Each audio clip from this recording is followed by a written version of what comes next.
my girlfriend and I, we took a trip down here, and it was very vibrant. Energy was great.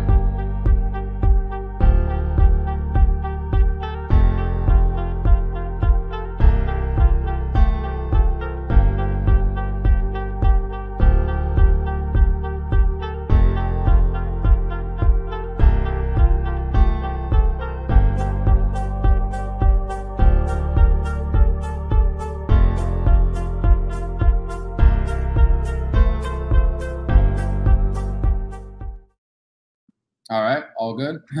Man, my fault, man. I'm still getting used to this right here, man. Sorry to cut you off. I'm still getting used to it. That's okay. No worries. Man. But yeah, I'm here in Miami, and it's great. Planning on I come back to boxing, believe it or not, after figuring out the root cause of my previous condition.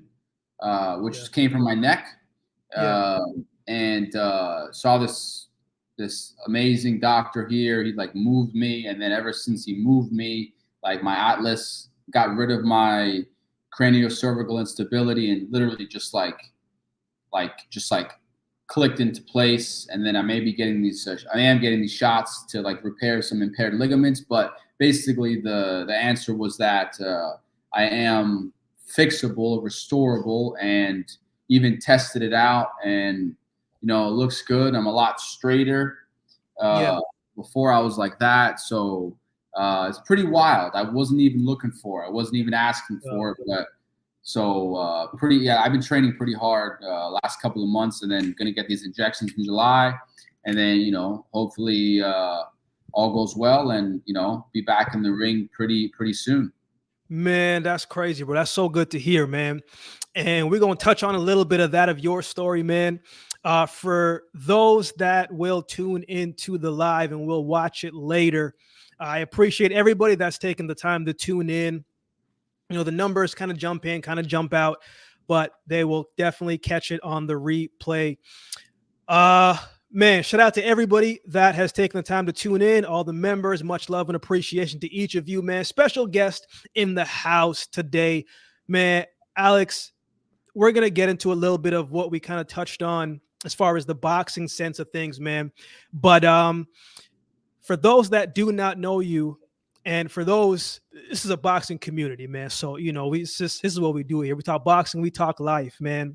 All right. And so, tell me a little. I know a little bit about your story, man, but I think it's one thing for me to tell your story, but I think it's another thing to hear it from you because, from the amateur pedigree standpoint, you've had a massive amount of success in your own right, man. So just tell us, for those that are coming in and will listen, a little bit about your background. Obviously, New York strong. New York's in the house. We got New York on the live, man. So just tell us a little bit about your story.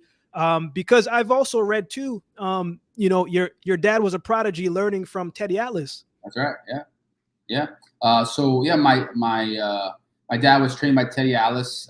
We actually met. I actually met him for the first time under the fight with Teddy Atlas. One of his the podcast, the show. Yeah, like a little bit of like a preview. I forgot which fight it was for.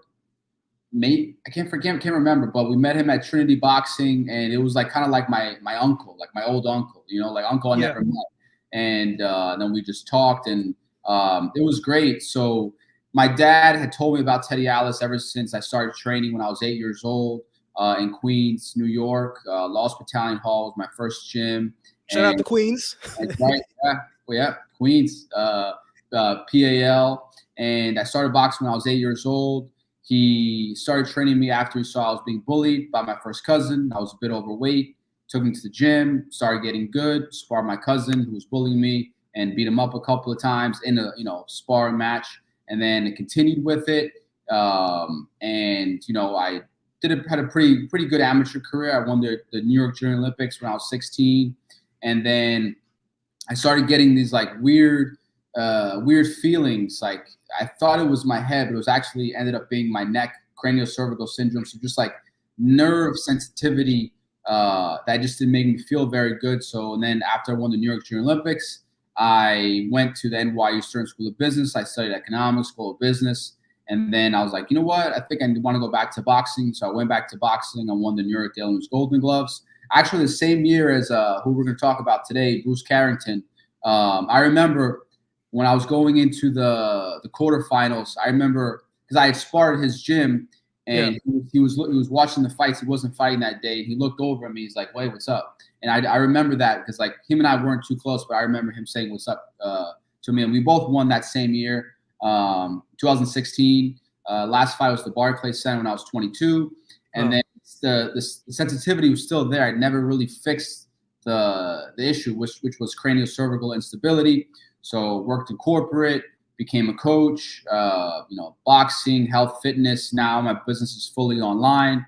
And then about 3 months ago, my girlfriend hit me with just a jab, and the sensitivity was still there.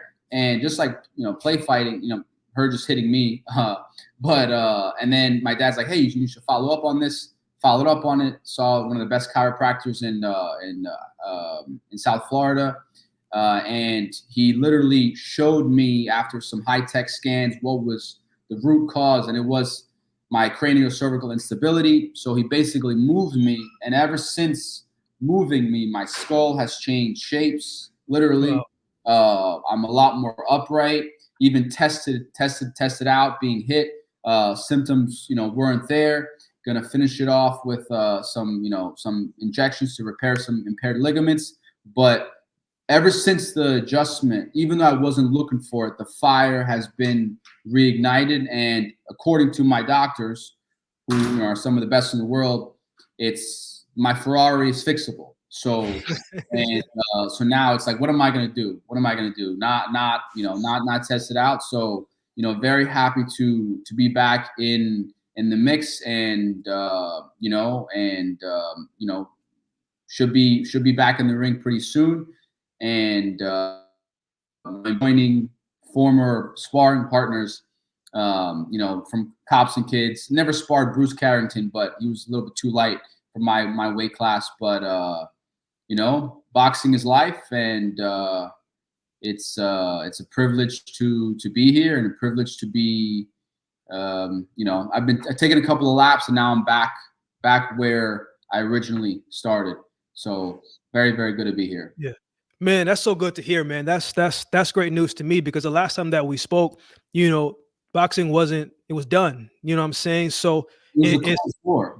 Yeah. So it's good to see that there's a fight coming soon, man. And we'll close out with that, because I'm very curious, man. So, man, so again, bro, thank you so much, man. For those coming in, man, Alex got a wide knowledge of information when it comes to boxing, but also his story. So it's good to hear.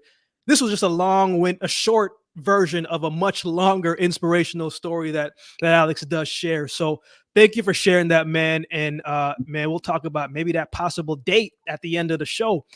But let's see who's all in the chat, man. Anna Gonzalez. Good to see you. Afternoon DAZN boxing pay-per-view. Matias versus Paro Davis. Yeah, it's locked and loaded card this coming weekend. Big Chris, what's up, man? Chris is coming all the way from the UK. Appreciate you taking the time as always, my brother. Mr. Lenny Allen, what's going on, man? Broner looked horrible. Yeah, we're going to get there. We're going to get there. I hope the weather is nice over there, better than the UK weather.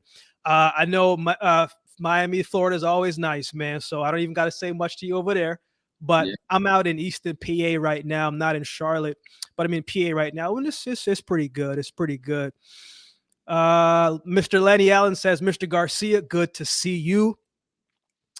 Chris says, great to listen to you guys. You know what you're talking about, unlike these pretenders these days. Hey, man, we try to get it right. My brother Francisco, all the way from AZ. What's going on, man? Man, Alex, let's get into things, man. Let's start with the guy that you just mentioned a couple moments ago. Bruce Carrington. What did you think about his performance? And after the performance, right? You saw the nod when he nodded to Inoue, who was in the house. There has been a lot of talks about that could possibly be a future matchup down the road. So give me this two-part answer. What did you think about Shushu's performance? last minute guy they had to plug in. And from your perspective, from what you've seen of him, you've seen him in the amateurs. It's 2 years now, so you can speak a little bit more in depth about this. But do you think he's ready for it in a way now? No. Okay. No, he's young. You know, he's 27. He's young. In this boxing game, even like Xander Zayas, it's about, you see, doing well in the amateurs, doing well against these B and C fighters. It's very different than going from, to these guys who are mature, who are physically and mentally mature, strong. Strength is a big factor here. So, Bruce Carrington, he did great, but it wasn't. He hasn't really fought anybody to challenge him yet, to match his caliber or more. He's obviously in the same weight class as Inoue, but Inoue is a guy who hurts people. He hurts people. What was the last guy that he knocked out? What was his name? It was before it was Steve Fulton, but before that, the recent guy. Oh, it's slipping me too. Merlin Tapales was the guy after that. Recently, it was Luis Neri. Okay. Yes. Okay. He's just in a category of his own right now. So when you talk about what makes a fighter, if you're trying to get to the level of a Canelo, the level of a Beterbiev, you got to be very, it's not just about hitting hard. It's about being physically very, very strong, explosive, having that IQ, but strength is a big player here. And Bruce Carrington, he's, as I said, still young, still has a lot of time to develop. He's definitely out of the guys from New York, he's probably one of the top guys from New York now.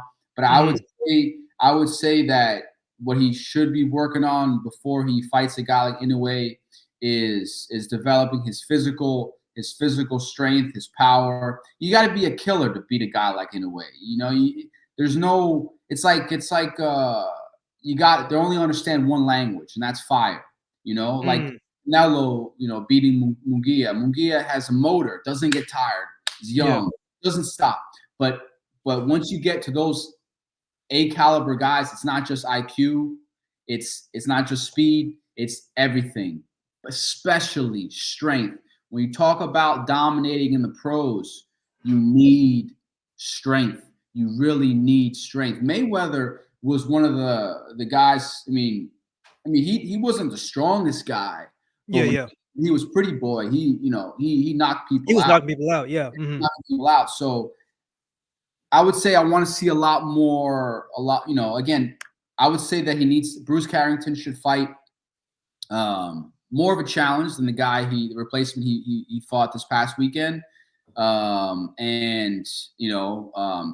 a couple of the guys that Inoue has beat recently, I would say for him to go up against those guys and then consider a fight, because you don't make that jump. In boxing, you don't want to make that jump, because if you make that jump too soon, you fall, and it's a little hard, not saying impossible, but to get back to the top. So it's a slow process. He's young. His trainer's doing everything right. I would like to see him build his physical strength a lot more, so to be a lot more threatening in a way, because Inoue has fought guys like Bruce Carrington, but Bruce Carrington has not fought a guy like Inoue. Yeah, man, I think it's a big jump up. Like, I personally think he's about maybe 2 to 3 fights out personally.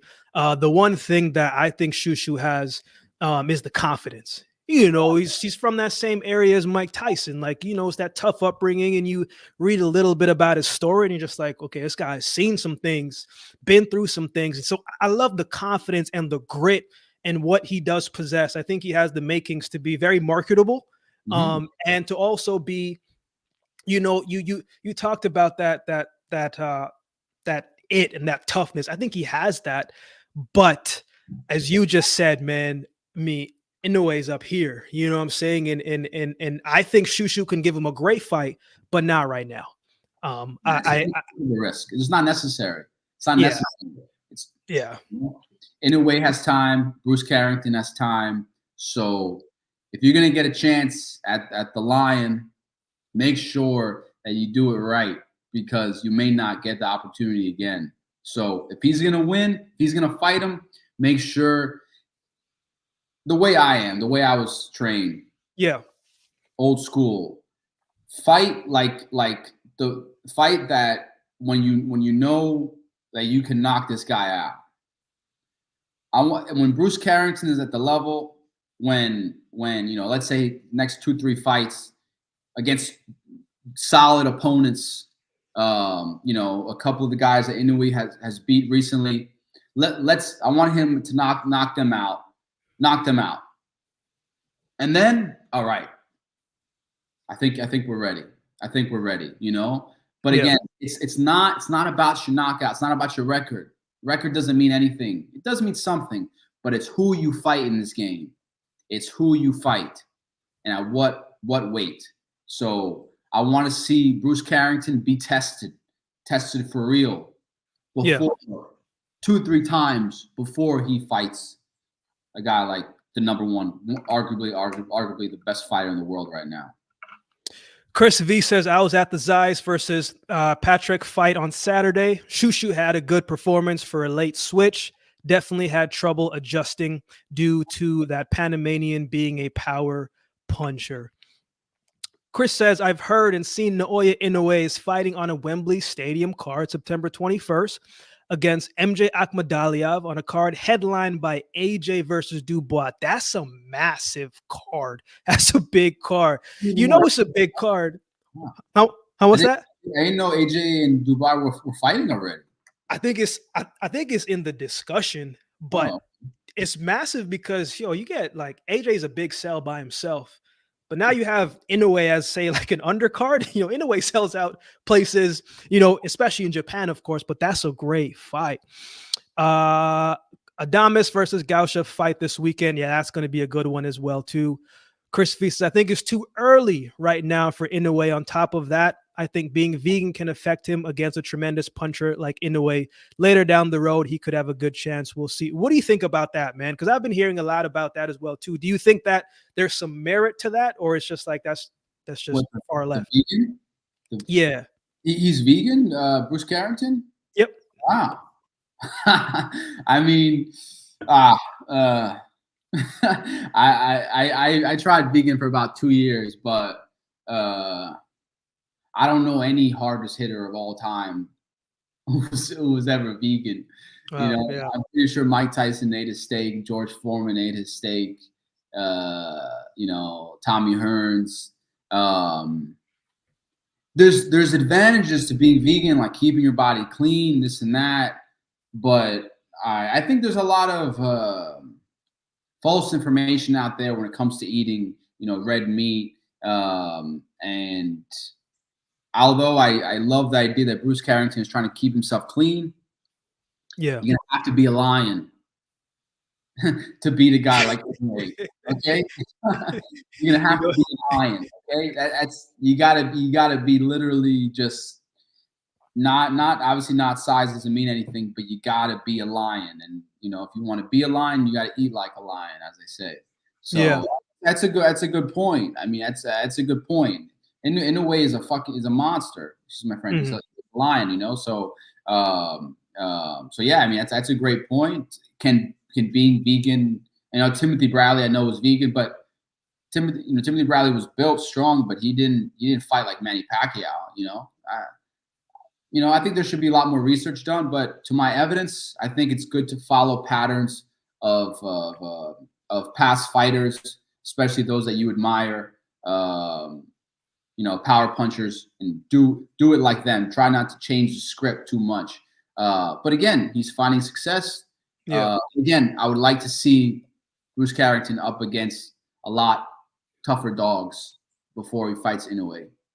Man, Tim Bradley was on the show for like the first episode. He just popped in, all right, and he said, "Man, he was like, man, I gave Manny Pacquiao everything I had, and I had nothing for him." You know what I'm saying? So, I'm like, yo, sometimes it's like that. Sometimes it's like that. Chris says apparently 6 fights on Wembley Stadium. AJ Dubois, Wardley Clark. Oh, that was a great first fight, man. Shiraz and Eubank. Oh, this is a great card. Inoue, Akhmadov, Apataya. Oh, man, that's a great card, man. All rumored. Hey, but that's a great rumor, Chris. I appreciate you sharing that, man. I hope that one's true.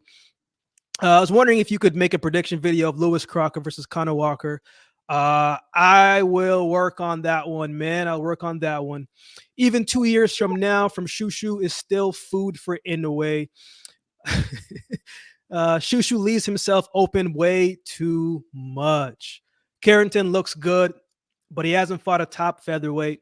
It's too soon to talk Inoue. Featherweight division is good. Maybe match him up against Figueroa or Vargas. Let's see how he develops. It's too bad Tank is too big for Inoue. I just don't see him losing. Honestly, I'm not even really too fond of that fight, honestly. If it happens, great, but I don't see that happening. Most vegan fighters get knocked out massively or have poor punch resistance. Shushu has been vegan for like 7 years now. Sometimes there are exceptions to the rules, man. So let's keep it going, man. Let's touch on the fight that was on Friday night, man. Adrien Broner, the can man, back in the ring. I will say this about AB, man.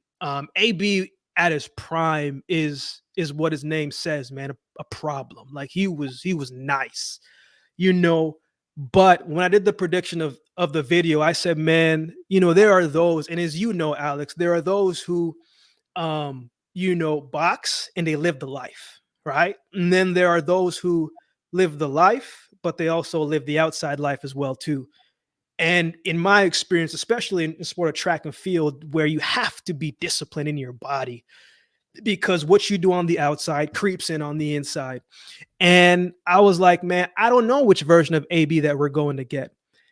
I think it's an inspiring when you watch him and you see how much he physically look like. And then for him to lose all that weight and to get into shape, it's like, man, this is what you can do if you just keep your mind to it.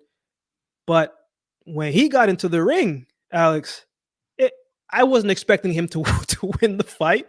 And it showed. He was slow. He didn't let his hands go. He didn't move his head off the line. He just looked like a step behind. Every single round looked similar and similar and similar. And I thought they were joking when they said that Blair Cobbs knocked his teeth out. I don't know if you saw the picture or not, but that man's front teeth was out. I don't know why he would post that. So let me ask you this, man. Your thoughts on the fight, but we've seen this a lot of times, decades after decades, where fighters hang on to the sport a little bit longer than they need to, and they become more and more a shell of themselves. And the losses from guys that they should beat, it doesn't look good. What goes through your mind when you saw the fight, but also Blair Cobb's performance, because he did do his part. He performed really well. But your thoughts on Adrien Broner as a whole, man? He's unless he, how old is he? 34. Unless he literally, becomes reborn,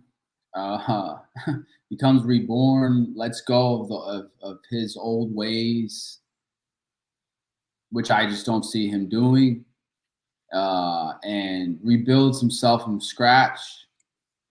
I don't see him, coming back as strong as he was in his prime. He got beat pretty bad by Maidana, and when you go into the ring and you get beat up bad. Seldom do fighters come back the same. Some of these old school guys, they did, they just different back in the day, I guess.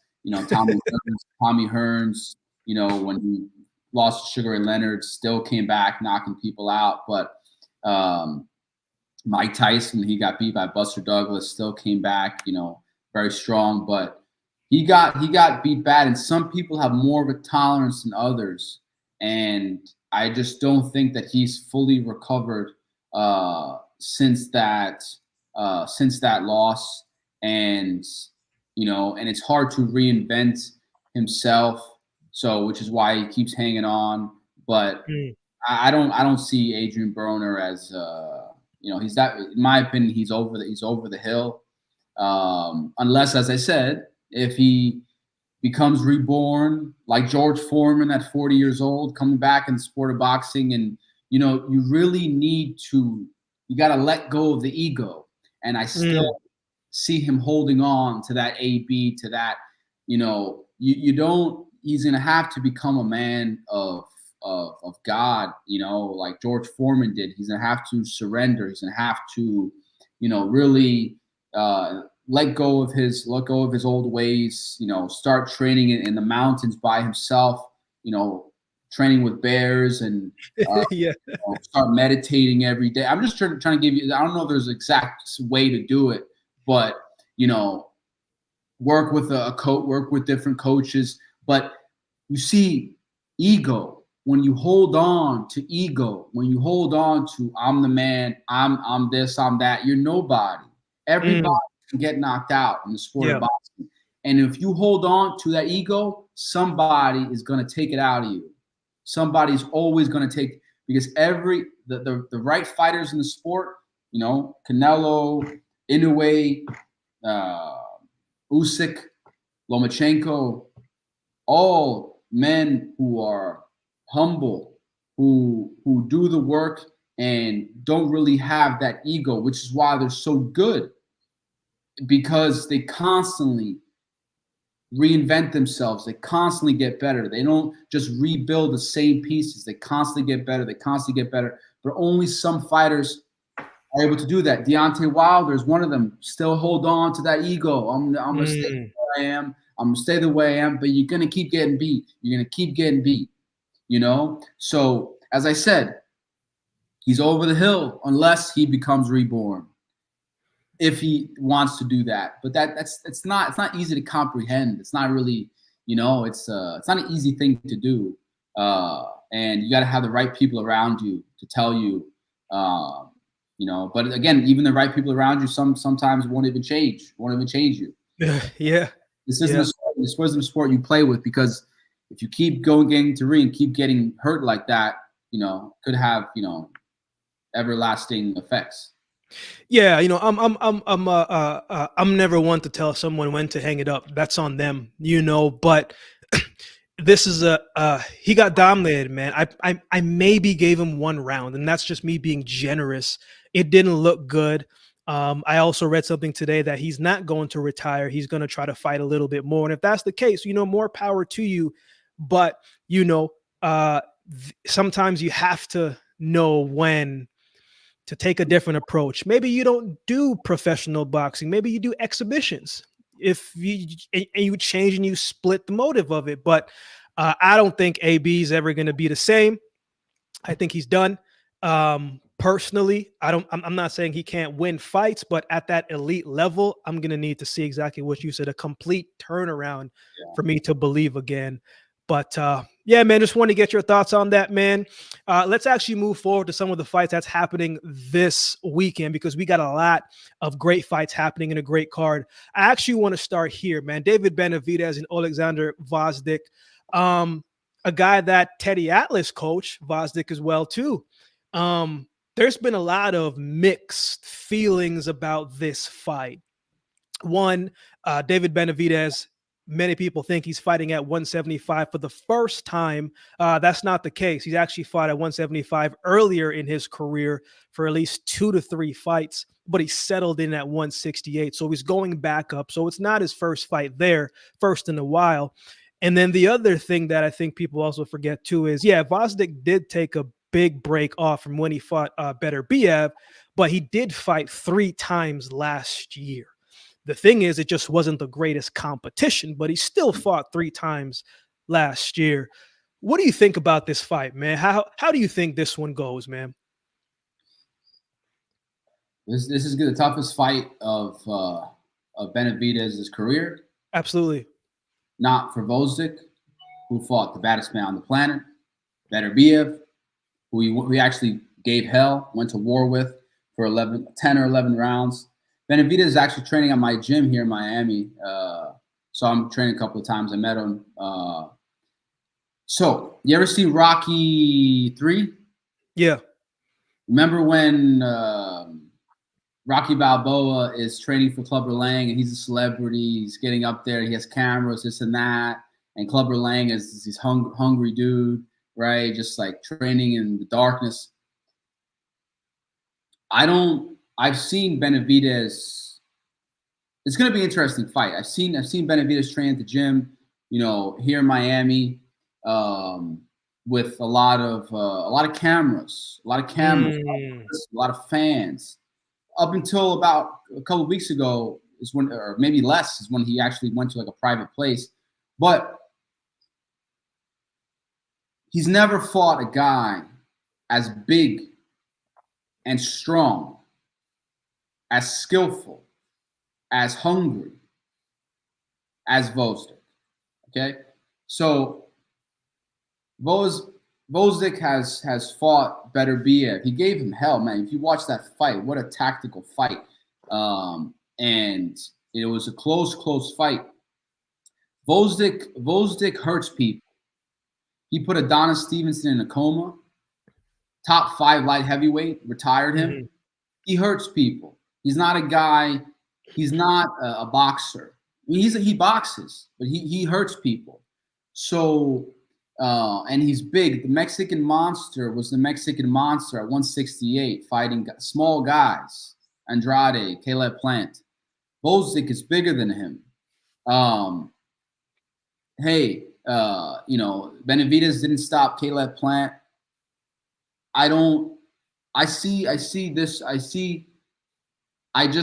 For me, this fight, I'm going to give like 60 Gvozdyk, 40 Benavidez, because jump up for him.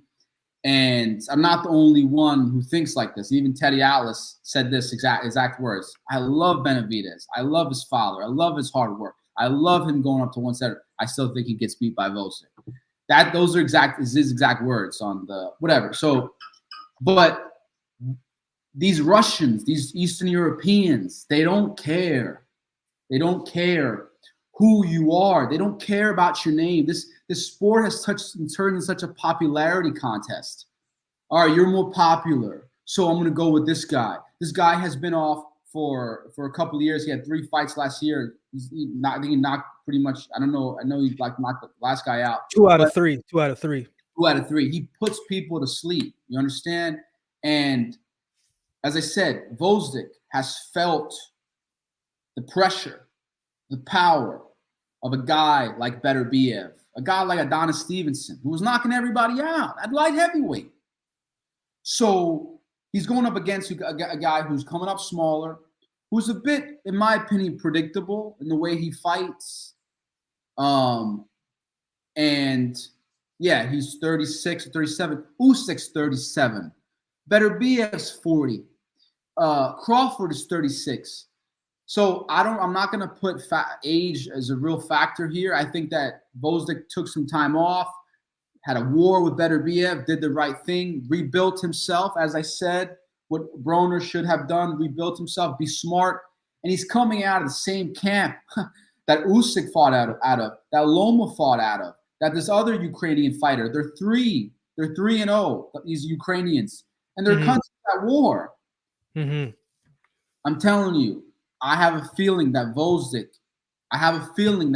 is gonna hurt Benavidez, because this game doesn't care about who you are, the Mexican Monster. And as I said, Gvozdyk has felt power. He's felt Beterbiev's power. In my opinion, he knocks out every single body below light heavyweight. In my opinion, the only guy I would give a shot to beating Beterbiev, not even Bivol, I'm gonna give it to Gvozdyk again if he fights him again, fights right. But again, I don't know. I don't know I haven't seen Gvozdyk in camp.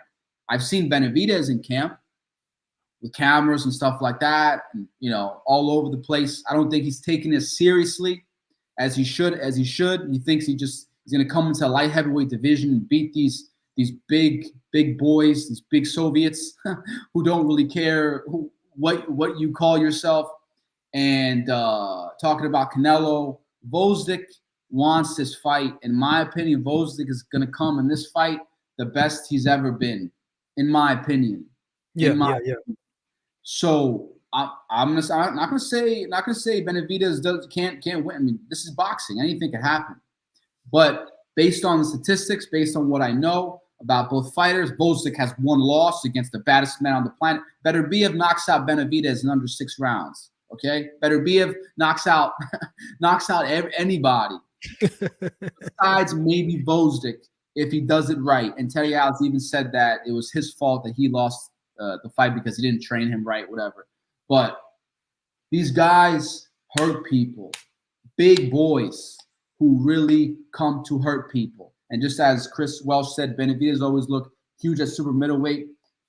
He's not waiting around anymore for Canelo, doing his cherry pick. It won't be easy for Benavidez. These Ukrainians seem to be, I guess, beat Mexicans at the moment. I mean, Bivol humbled Canelo. In my opinion, Gvozdyk has a good probability of humbling Benavidez. And in my opinion, it wasn't a good idea for Benavidez to hop up to fight, top 5 guy at light heavyweight. In my opinion, he should have warmed up with maybe a yard, maybe this, but he's going straight. Gvozdyk does hit really hard. Beterbiev stopped him, but he's still, I mean, it was a war. Mm-hmm. He backed Beterbiev up. This guy can hit. So yeah, this is gonna be a hell of a fight. And guess what? Do you know who's gonna be in Gvozdyk's corner? I think Eddie Reynoso. Canelo's strength. Bro, I swear, I just have a feeling this game is political. I have a feeling that like Canelo is like, hey, this guy's talking a lot about me. Hey, Gvozdyk, go take care. So Reynoso is in Gvozdyk's corner this weekend? I believe so. I believe so. Wow. I believe so, if I read that correctly. It's interesting, bro. I'm gonna play devil's advocate on Benavidez' side. Gvozdyk 38. 37. I think 37, maybe. I think 37.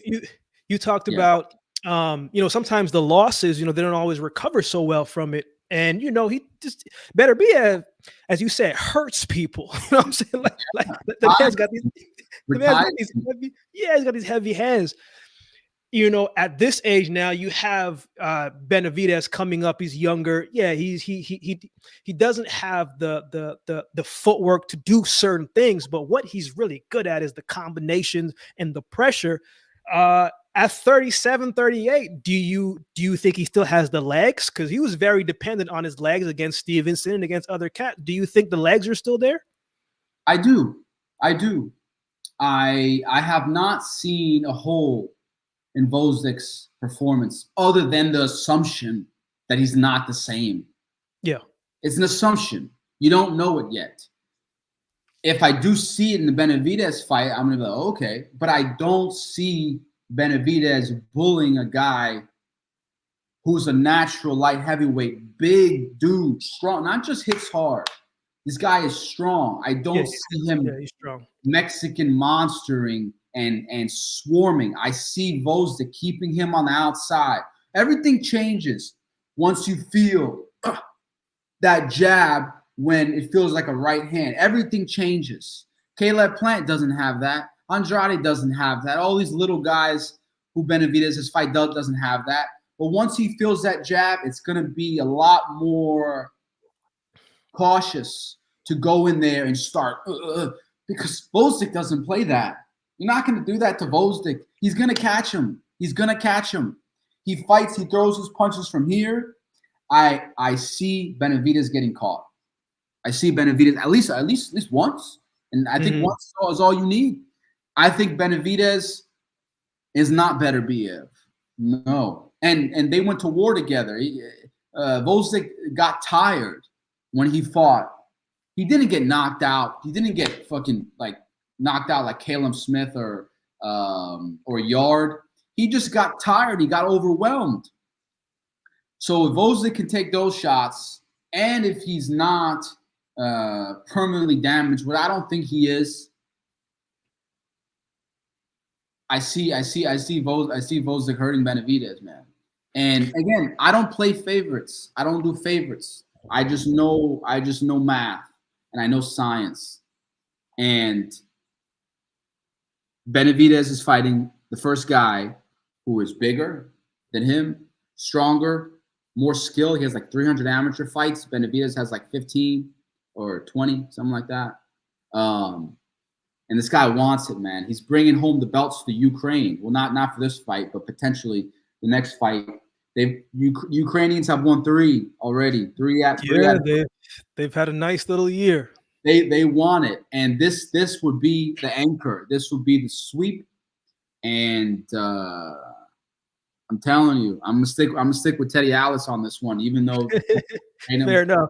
I'm gonna say Gvozdyk beats Benavidez.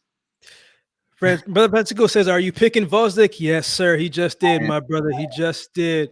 Seeing the recent fights of Gvozdyk, I'm not seeing anything he has to offer Benavidez.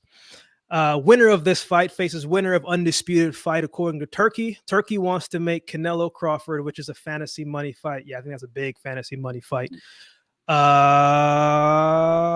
This one says Ukrainians on top in boxing at the moment. Usyk, Bonachuk, Bernachuk, Lomachenko. Yeah, they're having a massive year, man.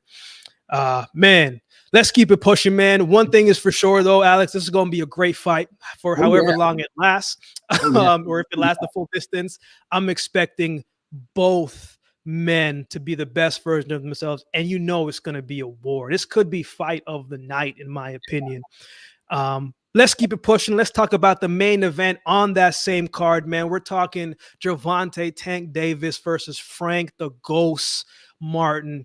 When this fight was announced, a lot of people didn't like the matchup, but personally, I like the matchup because I think Frank Martin poses different threats to Tank Davis that Ryan Garcia wasn't able to.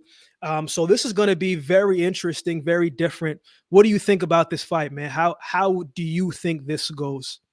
So just like with Gvozdyk and Benavidez, it's not just skill, it's not just size, not just strength. It's about the guy who wants it more, about the guy who's hungrier, the guy who. So this is what I think Teofimo Lopez said this other day. Gvozdyk, in my opinion, knowing the type of guy, he's not going to respect Benavidez. And that's exactly what he has to do to win. And that's exactly what Frank Martin needs to do to Davis, is not respect him. Fight smart, obviously don't be wild and stuff, but he needs to show him who's boss. He needs to not allow Gervonta to play with him. And he has the strength and he has the skill, you know. He doesn't really make mistakes. So if Martin can rise to the occasion and not respect Gervonta Davis the way a lot of fighters do, then he has a good chance of giving Gervonta a hard night, just like Pitbull Cruz did, and potentially winning. Knowing the type of things Gervonta Davis, this is his weight class. He's very explosive. He hits very hard. I'm going to give this fight Gervonta 60-40 Martin. So like a little bit of a switch from the Benavidez Gvozdyk. But Martin is a tough opponent. He's a tough opponent. He doesn't really make a lot of mistakes, has a great defense, very alert. But if he does give Gervonta Davis too much respect and allow Gervonta to just do his thing, then he could hurt him. That's a tough one though, man, because you let me ask you this from your perspective, Alex. You said he can't give Tank too much respect. How do you do that when Tank is Tank? Like, the man knocks people out. That's what he does. So how do you give him enough respect but not too much respect? What would that look like in the ring? So I would say come in with solid defense, hot hands up, protecting his body too, and giving him the jab, not letting him breathe, constantly not allowing Gervonta to play chess in his head and start thinking about what he's going to do next. Use his jab, use angles, pressure him. You know, throw some power shots every once in a while, but backing him up, and not allowing Gvozdyk to come in with those hooks, those haymakers, and yeah. So I would say the way he does that is don't trade with Gervonta Davis. Don't do that. That's gonna be an early night. But be smart, fight from the outside, use his jab, keep moving his head, keep his defense up, and he has that strength. You know, he's very physically built, strong. Yeah, very physically strong. So I think he has the power not to be manhandled by Davis. And he just needs to fight a perfect fight, jab up and down, you know, pick his shots, use angles, and just don't let Gvozdyk breathe. Yeah, man. I think personally, I think Tank is a complete fighter, man. I think he's a complete fighter. He is. And I think he's my favorite fighter. Yeah, he's way more than just a guy that can punch. And I think each time he fights, we get to see a little bit more of that. You know, he landed one shot against Garcia, and Garcia was down. One shot against Rolly was down. You know, well, you know, Barroso gave Rolly a tough night as well too. But at the same time, Rolly's a guy that can punch. You know, so it's going to be interesting to see what the strategy here from Frank Martin. But you know, it's the biggest fight of his life. You know, and I wonder how he'll handle the outside type of noise as well too. You know, I think Martin has a realistic shot. But as you said, man, and I agree with that, he's got to fight a dang near perfect fight. You got to stay away from that left. You got to stay away from that left or the right, because he does a great job of setting you up. So it's going to be a good fight, man. Let me get to some of these comments before we keep things pushing, man. Lou Duva says Gvozdyk will splatter that bum, in my opinion. Is that the promoter, Lou Duva? No, that's Luella DeBello, I believe. Benavidez is another PBC product due for exposure. Yeah, I'm not gonna call nobody a bum, man. These guys work hard to be where they're at. CapQuest says gonna set Frank up. Martin can be sharp and smooth and get technical quality, but I just don't think he has the punching power Tank got, which made Tank one of the best. I got Tank on this one.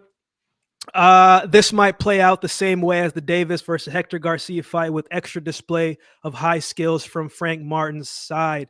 Sibanisi, man, shout out to you, man. I believe you're coming to us from South Africa, my brother. I appreciate you. Man, Chris says, I think Tank by stoppage around 7-10. That's not a bad. A Tank stoppage is always a good play. You know, a Tank stoppage is always a good play. Tank is the next face of boxing. That man sells tickets. I believe the Martin fight's been sold out for like 2 weeks now. So, wow. Lil Chewy says, talk to him, tell him. Appreciate you, man. Man, let's keep things pushing, man. Let's go down to Puerto Rico, man. I'm talking about Sabriel Matias versus Liam Paro. What do you think about this fight, man? How do you think this one goes? Yeah, I gotta be honest, I don't know Liam Parro too well. Okay. But I don't think I need to. Sabriel Matias, man. Oh my damn. That guy is a threat to everybody in his division. Teofimo Lopez, Davis. He's a killer. He actually killed somebody. And he could take a punch. Man, can he take a punch? He went to war with this Eastern European guy, and then he just made the guy quit on the stool. He's a nasty fighter. He's done that a couple times. Yeah, he's a nasty fighter. I don't see Sabriel Matias getting beat by anybody other than like a Tank Davis, a Lopez maybe. He's at the top. He's at the top, and he's vicious. He's doesn't stop. He puts pressure like Beterbiev. I got to do more research on Liam Paro, but what's his record? Do you know? Paro is undefeated, man. I don't know the record off the top of my head, but he's 14 knockouts, no losses. I want to say he's like 18-0, something like that. Mm-hmm. I did the breakdown of this one, but his record is slipping me. But Australian fighter, very skillful, got good pop, knocked out Montana Love in his last fight. Caught him a few times pretty good. But Paro's he's solid, but he's the underdog in this fight for a reason, right? Yeah. So if that gives any more added context to it, I'll speak on his behalf a little bit. Like, I think he's a very good fighter. I think the issue is going to come in is, the constant pressure of a Subriel Matias every single round. And he's got the heavy hands where he doesn't need to load up on his shots to really take you out. And Parro, to me, I don't know if he has the power to discourage Matias. Yeah. Especially, and this is the thing, when you fight a Subriel Matias, I feel like a lot of people just go for the head. It's like the man's head is made of granite. Like, I'm saying, like, that's just not gonna really hurt him. And so for me, I'm just like, man, does Parro have the power to gain the respect of Matias? Because Patrick Ananian was the guy who beat Matias, but he can punch. And the Matias's recent opponent, Ergashev, he can punch. I think those two guys have a little bit more power than Parro. I think Parro is going to have to weather the storm. I think also, Alex, he's going down to Puerto Rico to fight Matias in his home country. Oh, yeah, that's no good. You have to stop him. You're not leaving Puerto Rico if it's a close fight by no decision. Yeah. So it's Matias hurts people, man. He's another guy that hurts people. He's another guy that hurts people. Yeah, like he's literally killed somebody. He's relentless. He's hungry. This is also, as I keep saying, hunger, is a big factor in boxing. Big factor. And in my opinion, Subriel Matias wants to be the next Puerto Rican great. I think he has all the tools to make it happen. It's going to be in Puerto Rico, and I just don't. You really gotta hurt Matias to beat him. You got to be a smart fighter. You got to be a complete fighter. And I just seeing the scale, favoring in Matias's favor. I'll probably give it like 80-20 for Matias. But I wish Liam Parro the best. Again, upsets happen in boxing. And you never know. No one knows what the guy has other than the fighter himself. So, anything's possible. But as far as looking from the outside, I see Matias, most likely stopping him. Let's get to these comments before we keep the show pushing, man. We've been told Tank is elite for about a decade, and to this date, his best win is Pedraza. When will he fight an A-level fighter? I don't think his best win is against Pedraza, man. A lot of his victories have aged pretty well. You talk about Pitbull Cruz, you talk about Mario Barrios, like those, and Hector Luis Garcia is not chopped liver, so I think he's fought better opposition than Pedraza, in my opinion. He also says Matias TKO round 7. I hope Matias doesn't ruin Parro's career, to be honest.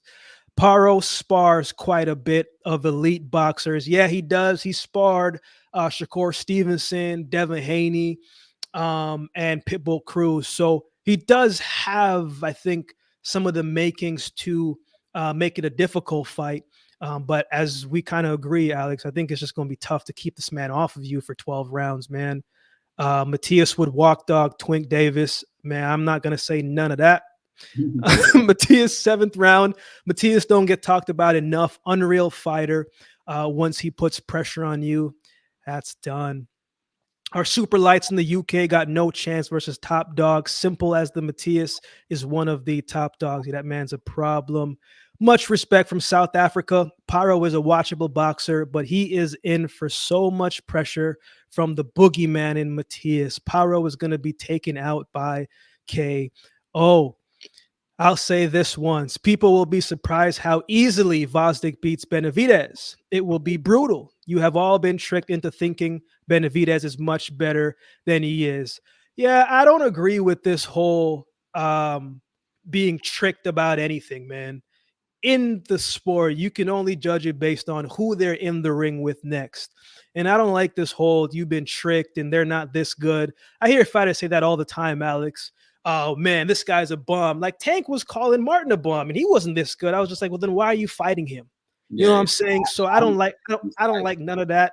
I don't think any of these guys are bums, but hey, Gvozdyk knocking out Benavidez, that's on the table. Benavidez hurting Gvozdyk with the shot is also on the table. You know what I mean? All on the table. It's all on the table. These guys can hit. These guys can hurt people.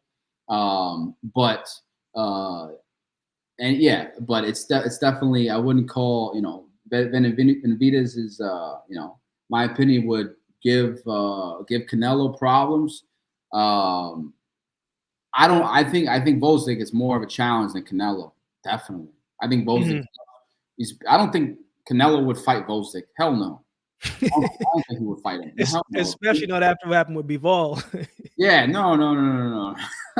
So kudos to Benavidez for having the cojones to going up to light heavyweight and fighting this guy. He's daring to be great. Definitely. Couldn't fight Canelo. Moved on. He's daring to be great. Entered the light heavyweight division. As he should. What else he's gonna do? I think he should have had a couple of warm-up fights at light heavyweight, get a couple of knockouts, and just to, I guess, adjust the size differential. But I know you said that he's fought at a light heavyweight before. But it's definitely gonna be. Man, I can't wait. I can't wait for that fight. But I see Gvozdyk's jab being a factor. He knows how to fight from the outside, and the way Benavidez fights from here, from here. I see Gvozdyk boxing him, and I just don't see Benavidez being able to swarm him and bully him and throw him around and act like the Mexican monster as he was in the younger divisions. But hey, one punch in boxing changes everything.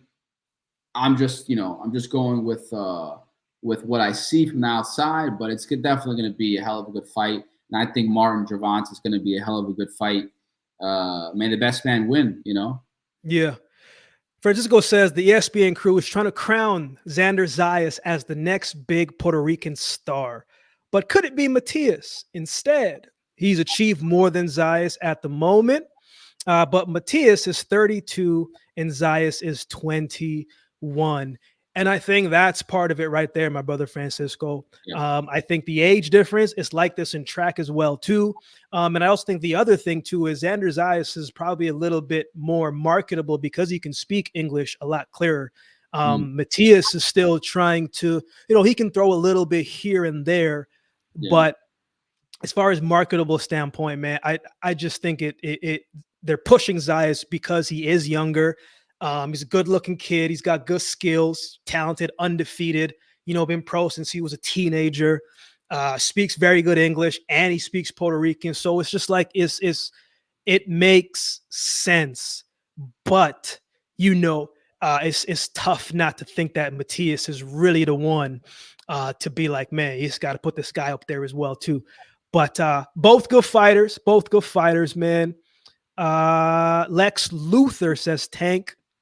Decision, Matias KO, Benavidez, decision. Chris says, really like listening to Alex Garcia insight. Yeah, man, Alex is the real deal, man. Nino, what's going on, man? Good to see you. Man, we're going to keep the show pushing. A couple more, man, before I get you out of here, man. No problem. We're going to do things. We're going to take we've been talking seriousness the whole time. We're going to do a little bit of light light stuff, man.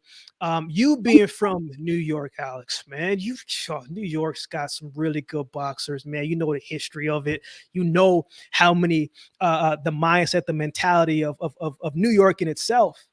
If you had to say, man, and for those that are watching, tuning in, listening, who do you think is some of the best boxers coming out of New York? If you had to say maybe 5, right? I'm just gonna toss one in case you need time for the memory. You got to toss Mike in there. You got to talk Mike Tyson in there. But who would you say is the top 5? And for everybody in the chat, throw us in some of your favorite New York boxers. I think if Riddick Bowe, yes, in his prime, fought Mike Tyson, I mean, obviously, I might lean towards Mike Tyson in his prime just because he was an unbeatable, but again, who are the guys that beat Mike Tyson? The guys who didn't show him respect, the guys who had cojones, and the guys who had a nice jab and knew how to fight from the outside. Riddick Bowe was impeccable. He beat Evander Holyfield, I think, twice. So I'm gonna say Riddick Bowe, Mike Tyson, Sugar Ray Robinson from Harlem. Sugar Ray Robinson. I wish I could have seen more fights of Sugar Ray Robinson, but I remember Burt Sugar, a boxing historian, said that if you could put the perfect fighter together, power, speed, agility, mindset, all that, it would be Sugar Ray Robinson. Oh yeah. Muhammad Ali learned from Sugar Ray Robinson. So Mike Tyson, Riddick Bowe, Sugar Ray Robinson, New York. I'm gonna toss 2 out with you. They may be on your list, maybe they're not. Zab Judah. Yeah. Top 5 for you? No top 5. This is a New York. I'm trying to think New York. Is that New York? I'm trying to think of. Another one comes to mind. Wilfred Benitez. He's from the Bronx, I believe. Yeah. I wish I knew more. I know Hector Camacho is from New York. Yeah. Man, it'll probably come to you more when you just in the gym. You're gonna be like, man. Shushu's from New York as well, too, obviously. Yeah. I mean, he's a long way from being from all time. Yeah. The thing is, I'm just trying. Mike Tyson, great. Riddick Bowe, great. Sugar Robinson, arguably the greatest. I'm just trying to see of what fighters, Queens, Brooklyn, Manhattan. Yeah, you might. I think Zab Judah, Mark Breland, amateur. Mark, he didn't do as well as a pro. Arguably one of the greatest amateurs of all time, Mark Breland. I won his award when I won the Golden Gloves. But I'm just trying to. I mean, yeah, I would. I mean, Hector Camacho, Wilfred Benitez. Yeah, I'd probably put one of those. I mean, 2 of those guys at the top. I think it's up for debate, but I think the first 3 that I mentioned definitely take the cake as solidifying the top 5 from New York. But New York is a special kind of boxing. Even here in Miami, at this gym, Box Art Gym, besides Teofimo Lopez or Benavidez who comes into the gym, I'm not one to like talk, but I know what I'm doing. I really, and I was just it's an obsession. It's New York boxing goes hard, man. New York boxing goes hard, and it's mean. New York boxing is mean. It's unforgiving. It's like I remember the first time I went to South Bronx, PAL, Cops and Kids Now, and we went down. I was like 9 years old. My dad taking me from Queens to South Bronx, and it's just like it's pretty hardcore going down flights of stairs, and then just brick wall, and all these kids just wanted to beat me up, but I held my own. I did well, and so it got the concept of fear right out of me. and yeah, New York boxing is the real deal. So yeah, very, very, very, very proud to be from New York, and glad that I was raised with that kind of toughness, and excited to bring it back. Yeah, yeah.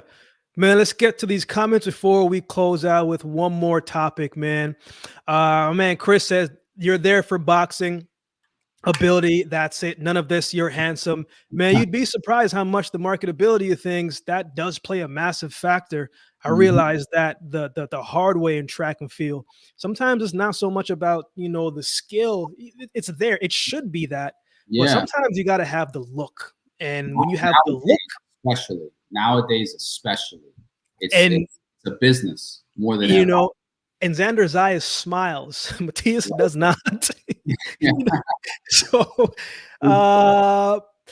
Brother Francisco says to Sibanisi, how's the South African boxing scene? Shinga, Sivanachi Shinga just became world champion. Anyone else we should look out for? Capcast says, shoo. Speaking of New York fighters, I loved Camacho. He ended up underachieving because he loved the nightlife, but he was an incredible talent. Yeah, sometimes that nightlife will get you, man. Amanda Serrano, absolutely. She's absolutely up there as well. Man, let's close out with this right here, man. We just saw what Usyk did against Tyson Fury in that performance, but he's thinking about going down from some of the stuff that I've been reading. Obviously he was an excellent cruiserweight, but he's thinking about going down. What do you think about this? Because at the time, he kind of had his way in the cruiserweight. But there's another guy named Jai Apataya who's in that cruiserweight division who, Usyk and Marius Briedis had a very, very good fight.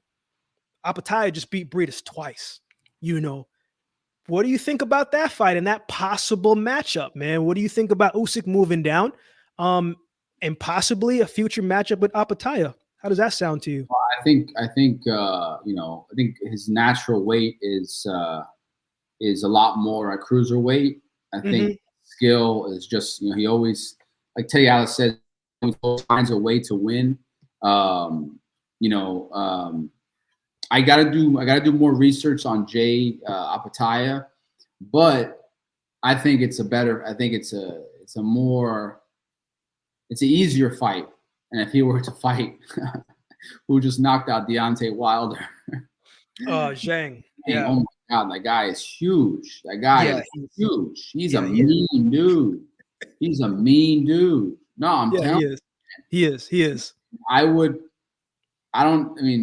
if there's a guy to beat Zhang, it would be Usyk, but that's a dangerous fight for Usyk, in my opinion. Zhang is hands up, smart fighter, just so big.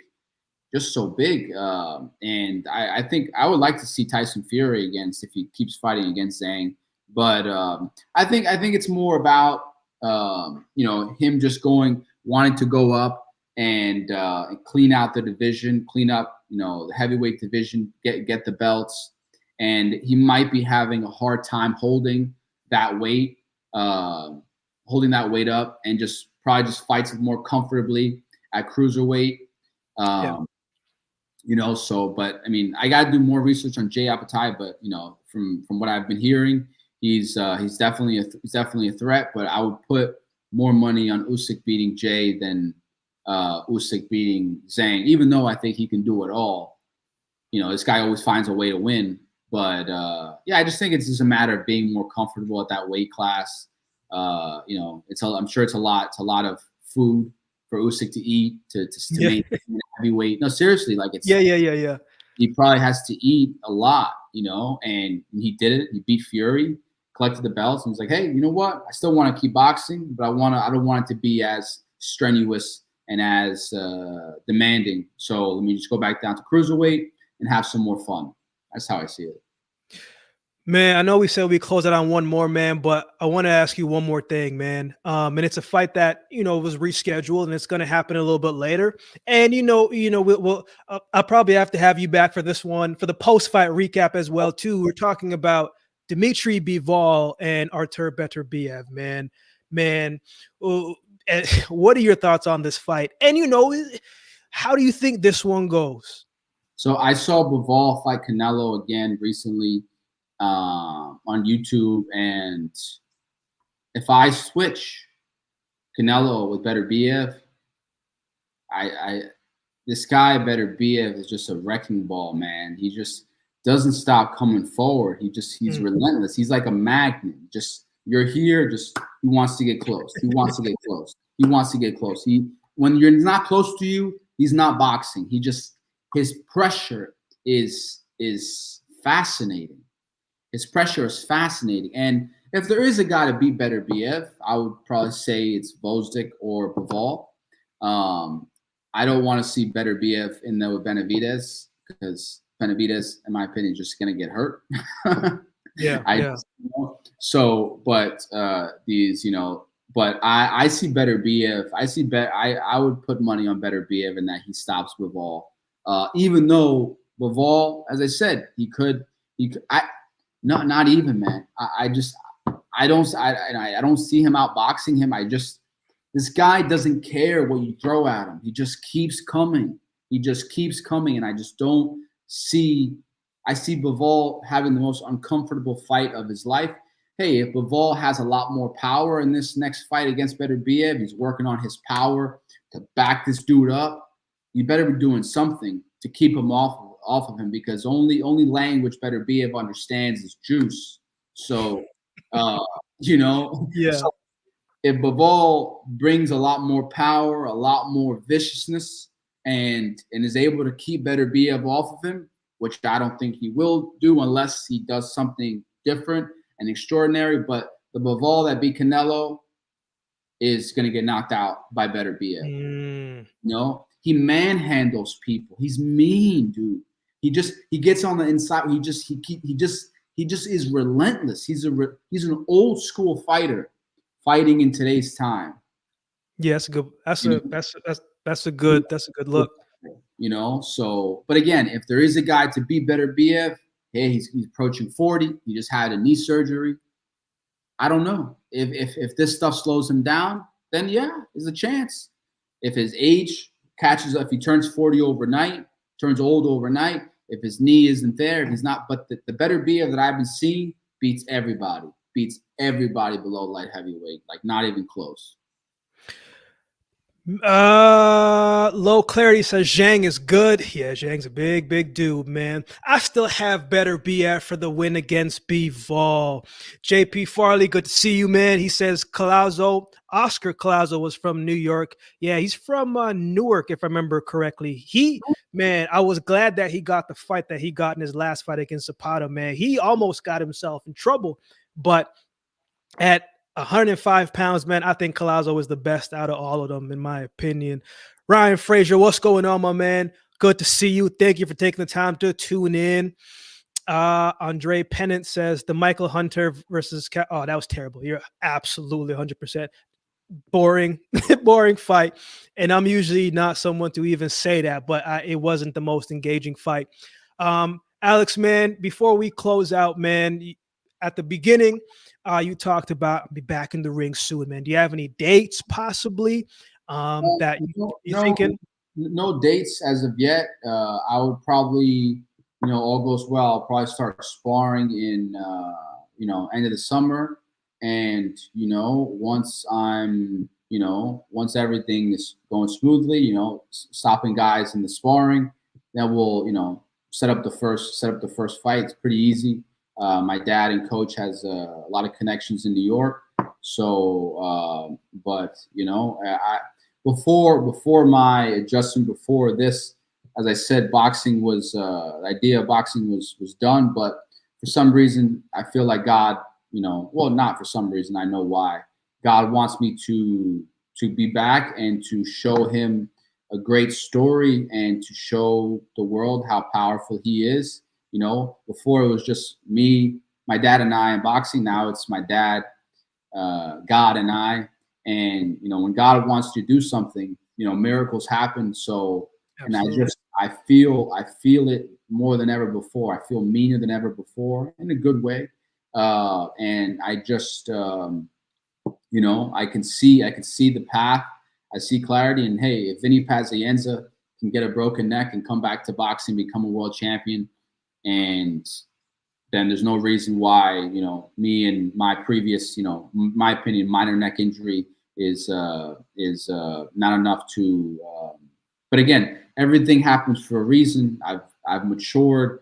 I've taken a couple of laps around life, and I'm just excited to, to be back. And if I'm back, when I'm back, it's not about competing. It's about dominating, and it's about, being one of the best and showing some New York power, some old school New York power. And I got a great team in my corner. So I'll definitely keep you posted if there's a day coming soon. But I'm just excited to be back, man. I'm just excited to be back. It's, it's fun for me now.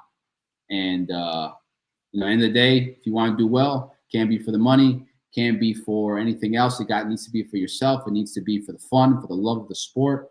And yeah, I'm just very, very excited.